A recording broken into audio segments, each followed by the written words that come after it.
I'm just a small town boy from southeast Arizona, Safford, Arizona. And the only thing I ever wanted to be was a cop and a sheriff. Hmm.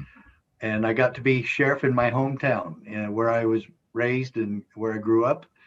Uh, and at one time in my law enforcement career, I became very dissatisfied, disheartened, uh, even a little bit appalled that we all are required by law to swear an oath of allegiance to the Constitution, and yet we never pay any attention to that oath, not even one iota, after we take it. We take it, we have to take it in order to have our jobs, but that's it. There's no training in it, there's no significance of it, there's no meaningful application of that oath anywhere. Well, there's a few there. I mean, I'm not going to say never, uh, but there are a few sheriffs that require their new recruits to read the Constitution, so on and so forth. But when I was in, when I had this epiphany about the Constitution back, it was back like 1983, and I didn't see any of it then. And certainly in the police department that I worked for, there was never any training on the Constitution or the oath of office or uh, what our role as law enforcement officers, what our role is as peace officers, and how does that jive with the constitutional republic that we're a part of? What is our role in our constitutional republic as peace officers? And then that took me to study, learn, and appreciate and cherish the Constitution. And I did that all on my own. It wasn't in college, it wasn't in high school. I did that on my own, and I became a pretty staunch scholar of the Constitution. How would they go about that in these academies, training these people on the constitutional framework? Well, we would love to help them with that because we have the curriculum to do just that. And I do constitutional classes for law enforcement all over the country, and it's really gratifying to see sheriffs and peace officers across the country go, oh yeah, huh, yeah, oh, yeah. And not only that, let me state this emphatically, Scott. The problem with law enforcement is that we lack the foundation in the complete and utter execution of our jobs. If you don't even know what form of government we have, how are you going to know what you're really supposed to be doing? If you don't know and understand the natural rights that are detailed in the Bill of Rights for us to protect, and if you don't understand that our job isn't to write tickets and to investigate crimes and to arrest DUIs and put all the drug dealers in prison, if that's what you think your job is, then how are you going to be able to truly protect rights and to protect freedom? And that all three branches of government have the same responsibility to uphold and defend our God given rights as detailed in the Constitution. And if and when we understand that principle, and you and I both know that writing tickets every now and again is part of the job. I get that. Arresting people is part of the job. Protecting citizens from burglars and rapists and murderers, definitely part of the job. I get all of that. But when you don't understand the purpose for all of that, and you don't understand uh, the role that we have to play in preserving our constitutional republic, it's never going to matter. What the only thing that's going to matter is statistics. How many DUI arrests did we get this month? How many shoplifting did we catch? How many drug dealers did we arrest? How many felony burglars did we catch? How many felonies did we do in general? And all of that just becomes a statistical analysis situation that doesn't amount to a hill of beans when it really comes down to, did we make sure that the person that was being attacked by the IRS had some place to turn for peace, help, safety, and liberty? And that all the crimes committed by government To most law enforcement, that doesn't even matter. We tell the poor sap citizen who's being victimized by government, we tell him to go get a good lawyer instead of us taking this injustice and trying to do something about it and truly trying to serve and help the poor victim who could no more go against the IRS legitimately because he has no money and he has no resources and he's going against this Goliath all by himself, and the sheriff and local officials turn their back on him and say, get a good lawyer. We are not here to be a referral service for our brothers-in-law who are lawyers down on Main Street. We are here to protect liberty. And I would say that the greatest example that I use in all of my books and my presentation of really where I want cops to sit down and think about what they're doing, because I'm still astonished, absolutely shocked that we still have officers in this country, peace officers, sworn guards of the Constitution, who do anything they're told by some vapid politician. I don't get this. How can you, as a peace officer sworn to uphold and defend the Constitution, go and arrest somebody for not wearing a mask? Are you totally out of your mind? Are you just a programmed robot? Can you do any thinking and abstract thinking on your own that we don't do such a thing in America? Still having cops that go into churches and shut down churches and arrest a minister for having church. Now, thank God that has been mostly isolated and hasn't been repeated. But this Sheriff Chronister in Florida arrested Reverend Rodney Howard Brown for just having church.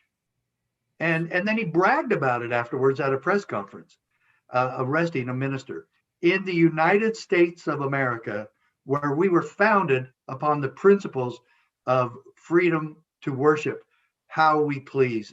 And then that goes there. My other example is very historic. It's one of the civil rights movement. I always quote Martin Luther King, how he said that we all have an obligation to obey just laws. Mm-hmm. And conversely, he said we have an obligation to disobey unjust laws. Well, the question there, of course, is who decides? Well, it's the person who took the oath. You decide. You don't get to abdicate your oath to the Supreme Court or to the judge or to your sergeant or to your chief or to the sheriff. You must keep your oath.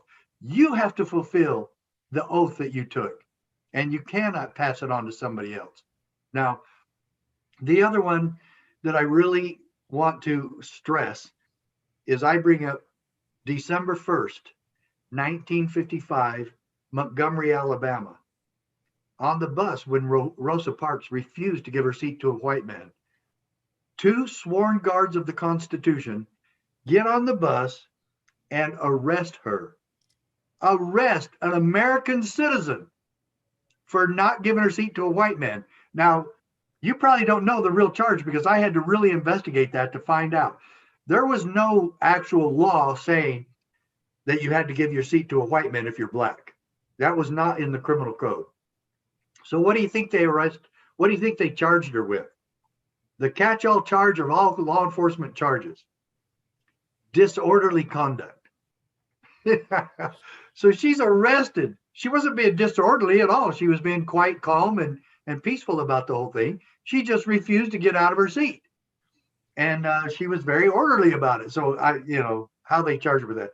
Anyway, stupidity has run wild. And Edmund Burke said, the essence of tyranny is the enforcement of stupid laws. And that is done usually by some robotic, ignorant officer who doesn't understand his oath, and that you are not obligated ever to enforce an unconstitutional, unjust law. And so I always play this out. What should have happened that day, Scott, when those 2 officers got on the bus and instead of arresting Rosa Parks, they should have sat down next to her. They should have shaken her hand and congratulated her for her courage. And then, we're not finished, They should have escorted her home safely and then provided extra patrol for her and her Okay. family to make sure nobody messed with them. That is a true constitutional officer. That is a true constitutional sheriff.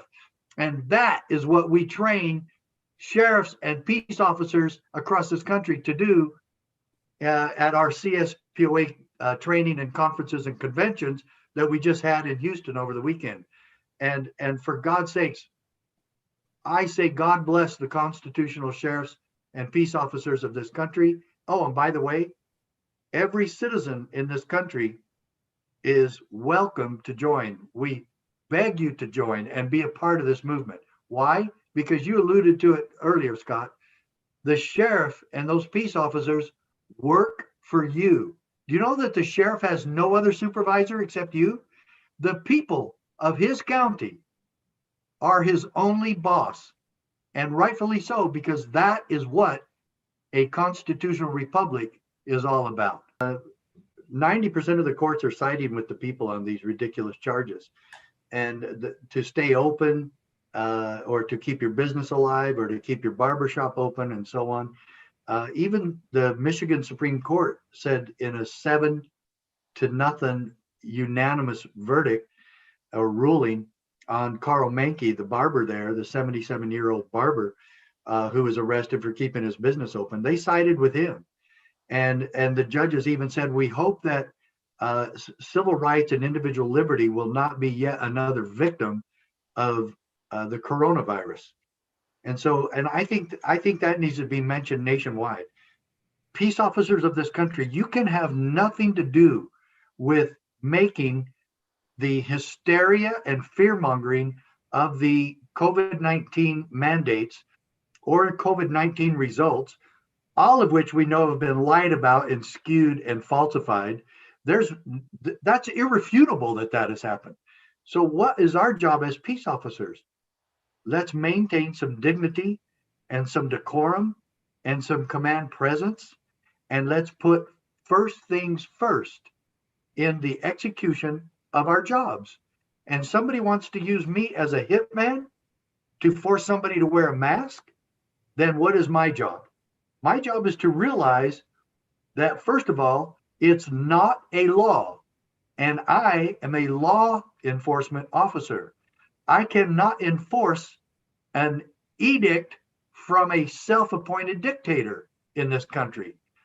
If you're going to take orders from him, what makes you or her, what makes you any different than Nazi soldiers or soldiers in Red China that just do what they're told?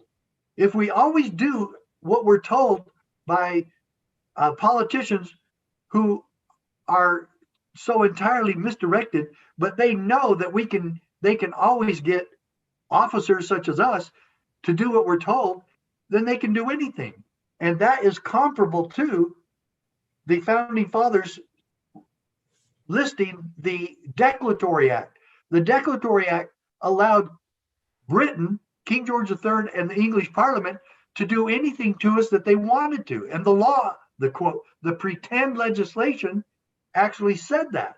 Now we've come full circle, and Congress, either in the states or the federal government, believe they can do anything to us. And if they can, then isn't that the same as slavery? And did you hear Kamala Harris just a couple of days ago? She said forcing someone to do something against their will is the same as slavery. She said that. I finally found something that I agree with her on, because I have said the same thing, Kamala Harris. And forcing someone, Ms. Harris, to wear a mask or to shut their stores down, all in the name of taking care of us, is the worst form of slavery I have ever seen since 1865. And my dear Vice President, I hope that you will apply that to every angle of your job, that forcing someone to give up their gun against their will when they've committed no crime is the same as slavery. And if you'll remember, Ms. Harris, slaves were not allowed to own guns. Even when they were freed And even when the possibility of becoming a citizen was there, as in the Dred Scott case, they would not let blacks own guns because then they know that they could have defended themselves against the violence of the KKK and other groups and Jim Crow laws.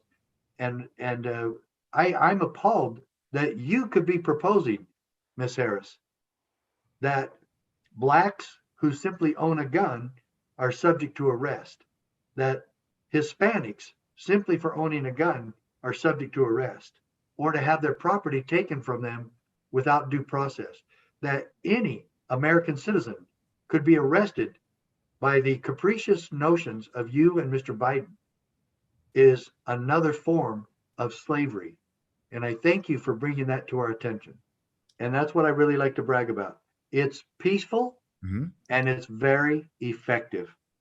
And that's why everybody should get behind this. We have never advocated violence and we never will. And certainly, freedom does happen through violent revolutions at times, just like America's birth happened from a violent revolution. But we're really hoping that we can just take the lessons of that revolution and the horrific lessons of the Civil War and apply them today to where we can avoid violence. And the sheriffs standing for freedom are doing just that. And they can prevent the violence and another civil war or revolutionary war in America. But the thing of it is, we have to stand for freedom and have to do so boldly.